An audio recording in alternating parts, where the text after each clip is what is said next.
সকালবেলা ঘরে এসে দেখছি মা একটা জিনিস এনে রেখেছে, কিন্তু বলেনি কালকে।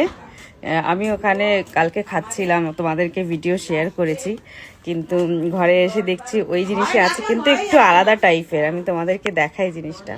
এই দেখো, এই যে জিনিসটা, এটা হচ্ছে কুল, কিন্তু এটা অত টক না, একটু মিষ্টি আছে এর মধ্যে। কিন্তু দেখতে কি ভালো লাগছে, করমচার মতন লাগছে না মা? পুরো করমচার মতন লাগছে না দেখতে? করমচার মতন লাগছে।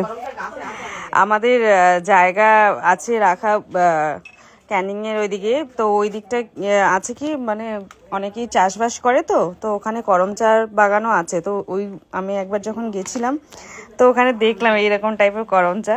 তো আমার ঠিক ওইটার কথা মনে পড়ে গেল, তাই মাকে জিজ্ঞাসা করলাম আমরা যখন যাব তখন আবার নিয়ে আসবো। ওখানে গেলে ওখানের ভিডিও তোমাদেরকে শেয়ার করব।